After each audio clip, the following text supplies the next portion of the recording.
श्री सद्गुरु महाराज की जय। पूज्यपाद महर्षि संतसेवी परमहंस जी महाराज का प्रवचन। शब्द खोजी मन बस करे, सहज योग है यही। इस प्रवचन का चौथा अंतिम भाग। भेद यह गुप्त पाना किसी ग्रंथ से है असंभव, समझ लो किसी संत से। यदि कोई बताने वाला आचार्य नहीं है तो जो कोई अपने मन से करेंगे अथवा करते हैं तो उसका परिणाम बुरा भी हो सकता है, लाभ की जगह हानि भी हो सकती है। यथा एक वृद्ध सेठ जी थे। उनके जीवन का अंतिम समय आ गया था। उनकी बोली बंद हो गई थी, गला अवरुद्ध हो गया था। अब वे अपने पुत्र को अपने मन की बात कहें तो कैसे? उन्होंने एक कागज पर लिखा, बेटा, मेरा अंतिम समय है, तुमको अंतिम उपदेश दे रहा हूँ। अपने घर से दुकान तक ठंडे ठंडे जाना और ठंडे ठंडे आना बेटा। स्वादिष्ट भोजन करना और लहना लगाकर तगादा नहीं करना।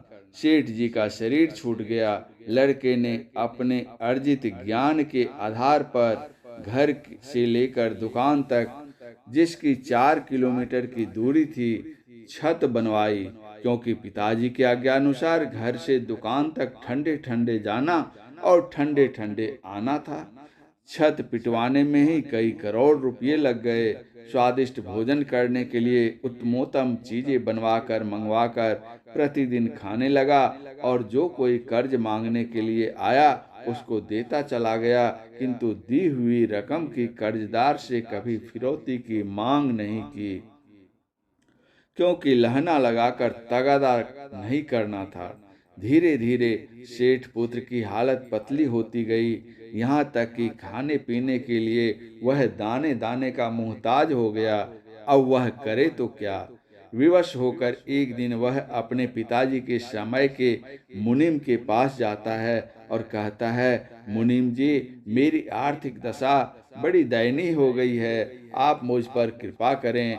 मुनीम जी ने आश्चर्यित होकर पूछा, अरे, तुम्हारे पिताजी ने तो अतुल संपत्ति का अर्जन किया था और तुम्हारी आर्थिक दशा दयनीय क्यों हो गई? सेठ पुत्र ने उत्तर दिया, क्या बतलाऊं, पिताजी की जैसी आज्ञा हुई उससे भिन्न मैंने कुछ किया नहीं। फिर भी पता नहीं मेरी यह दीन दशा क्यों हुई। मानस में लिखा है, गुरु पीतु मातु स्वामी सिख पाले, चलई कुमग पग परई न खाले। अर्थात गुरु, पिता, माता और स्वामी की आज्ञा में चलने से कभी पैर में छाला नहीं पड़ता, अर्थात किसी प्रकार का कष्ट नहीं होता। उन्हें पिताश्री की आज्ञा के अनुकूल मैं चला हूँ। मुनीम जी ने पूछा, तुम्हारे पिताजी ने क्या आज्ञा दी थी? सेठ पुत्र ने उत्तर दिया, अंत समय में मुंह से वे कुछ बोल नहीं सके, क्योंकि उनका गला अवरुद्ध हो गया था। उन्होंने कागज पर लिख दिया था, बेटा, अपने घर से दुकान ठंडे ठंडे जाना और ठंडे ठंडे आना। स्वादिष्ट भोजन करना और लहना लगाकर तगादा नहीं करना। मुनीम जी ने पूछा, तुमने क्या किया? सेठ पुत्र ने उत्तर दिया, लिखा था ठंडे ठंडे जाना और ठंडे ठंडे आना, तो मैंने घर से लेकर दुकान तक छत बनवा दी।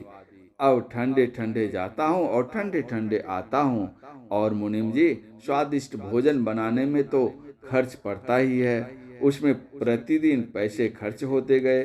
पिताजी की यह भी आज्ञा थी कि लहना लगाकर तगादा नहीं करना, तो मेरे पास जो कोई कर्ज मांगने के लिए आया उन सबको मैं देता गया। मैंने पैसे वापस किसी से मांगे नहीं, किसी ने वापस किए नहीं। मुनीम ने कहा, बेटा, तुमने अपने पूज्य पिताजी की बातें समझी नहीं। उनके कहने का अर्थ कुछ और था। सुनो, घर से दुकान तक ठंडे ठंडे जाने और ठंडे ठंडे आने का यह अभिप्राय है कि घर से सवेरे दुकान पर जाना, दिन भर दुकान पर रहना और शाम होने पर घर लौट कर आना। यह है ठंडे ठंडे जाना और ठंडे ठंडे आना। स्वादिष्ट भोजन करने का मतलब है खूब भूख लगने पर भोजन करना।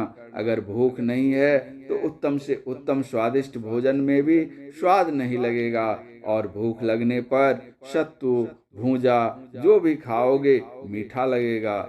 लहना लगाकर तगादा नहीं करने का अर्थ भाव यह है कि ऐसे आदमी को कर्ज दो जो कि बिना तगादा किए वापस कर दे। इसी तरह संतों ने, भगवंतों ने आत्म कल्याण की सारी बातें कह दी हैं, किताबों में सारी बातें लिख दी हैं, लेकिन जब तक हम मुनीम रूपी संत सदगुरु के पास नहीं जाएंगे तब तक यथार्थ ज्ञान का पता नहीं चलेगा। इसीलिए श्रीमद् भागवत गीता में भगवान श्री कृष्ण का यह स्पष्ट संकेत है, तद्धि प्राणिपातेन परिप्रश्नेन सेव्या उपदेक्ष्यन्ति ते ज्ञानं ज्ञानिनस्त तत्वदर्शिनः। तत्व ज्ञान सीखने के लिए तत्वदर्शी के पास जाओ, उनको सादर प्रणाम करो, सेवा करो, तत्पश्चात जिज्ञासा करो, वे तुम्हारी जिज्ञासा पूर्ण करेंगे। जरा सोचो, सीखना क्या है? मैट्रिक पास करने के बाद विद्यार्थी स्वयं सोचता है, निर्णय लेता है, आर्ट्स सीखना है, कॉमर्स सीखना है या साइंस सीखना है। विचारो, यदि तुमको आर्ट्स सीखना है और तुम जाओगे साइंस के प्रोफेसर के पास तो वे तुमको क्या सिखाएंगे? अथवा यदि सीखना है कॉमर्स और जाओगे आर्ट्स के प्रोफेसर के पास तो वे क्या सिखाएंगे? अथवा यदि तुमको साइंस सीखना है और तुम जाओगे आर्ट्स के या कॉमर्स के प्रोफेसर के पास तो वे तुमको क्या बताएंगे? जो विद्या सीखनी है उस विद्या के योग्य प्रोफेसर के पास जाओ। उसी तरह यदि आध्यात्मिक ज्ञान सीखना है तो अध्यात्म ज्ञानी के पास जाओ। आत्म क्या है, आत्मा क्या है, अनात्मा क्या है, बंध क्या है, मोक्ष क्या है, जो इसको जानते हैं, जिन्होंने साधना की है, साधना करके सत्य का प्रत्यक्षीकरण किया है, अनुभव ज्ञान प्राप्त किया है, उनके पास जाओ। बिन दया संतन की में ही जानना इस राह को, हुआ नहीं होता नहीं वो होनहारा है नहीं। योग का 7वां अंग है ध्यान। इस साधना को करते करते जब पूर्णता आती है तब समाधि होती है। यह समाधि योग का 8वां अंग है। समाधि 2 प्रकार की होती है, एक होती है संप्रज्ञात समाधि और दूसरी होती है असंप्रज्ञात समाधि। इस प्रकार समाधि में भी भेद है। समाधि में जब जीव पीव दोनों मिलकर एक हो जाते हैं तब द्वैतता मिट जाती है, अद्वैत हो जाता है। यह नादानुसंधान की साधना से होता है।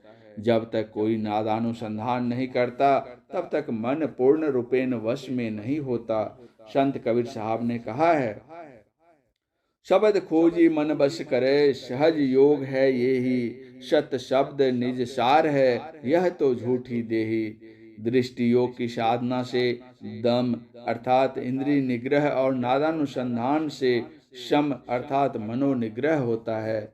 आज संसार में नादानुसंधान की संज्ञा देकर लोग विविध रूपों में उसका प्रचार कर रहे हैं, लेकिन वास्तव में नादानुसंधान क्या है, इसका ज्ञान किसको है किसको नहीं है, यह कहना कठिन है। कोई कहते हैं कान बंद करके सुनो, यह नादानुसंधान है।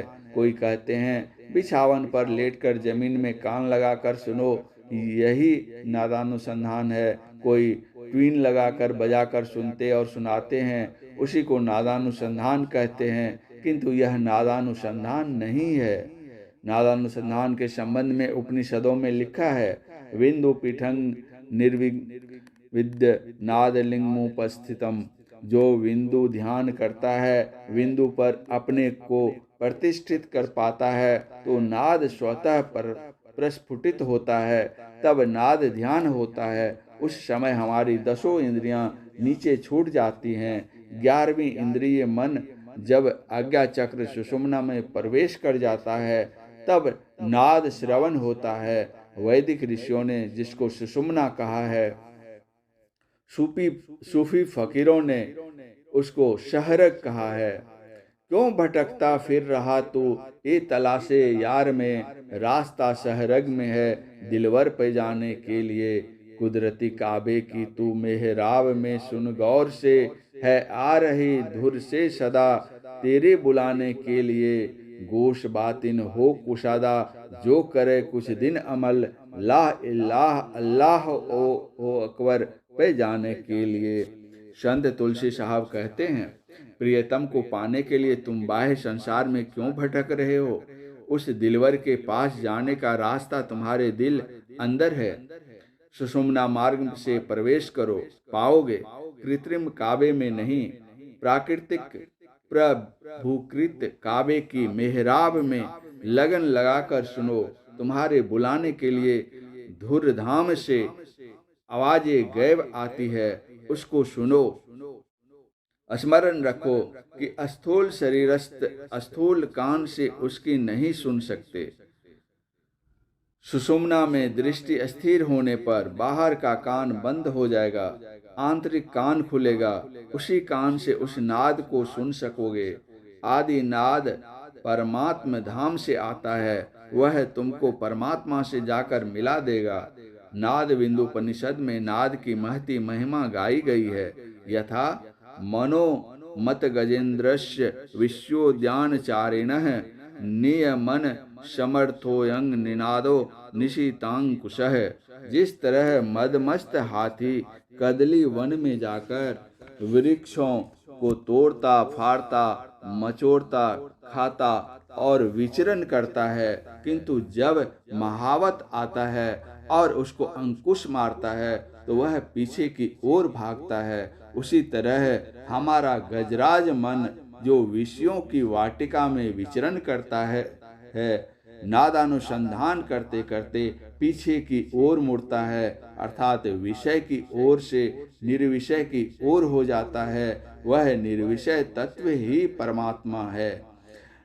नाद सो नादों में चली धरु प्रणव शत ध्वनि सार, एक ओम शत नाम ध्वनि धरी में ही हो भव पार। जब कोई प्रणव की साधना करता है तो जीव पीव मिलकर एक हो जाता है। गोस्वामी तुलसीदास जी के शब्दों में हम कह सकेंगे, सरिता जल जल निधि मह जाई, होई अचल जिमि जीव हरि पाई। नदी का जल समुद्र में जा मिलकर एक हो जाता है, वहां वह अचल हो जाता है। अब उसकी संज्ञा नदी की नहीं रह जाती, वह समुद्र हो जाता है। उसी तरह जीव पीव से मिलकर एक मेघ हो जाता है, उसकी द्वैतता मिट जाती है। तब उसकी संज्ञा जीवात्मा की नहीं परमात्मा की हो जाती है। पूज्यपाद महर्षि संत सेवी परमहंस जी महाराज का यह प्रवचन बिहार राज्य अंतर्गत भागलपुर के वेदांत सत्संग भवन में दिनांक 3/5/1998 ईस्वी को प्रातःकालीन सत्संग के शुभ अवसर पर हुआ था। श्री सद्गुरु महाराज की जय।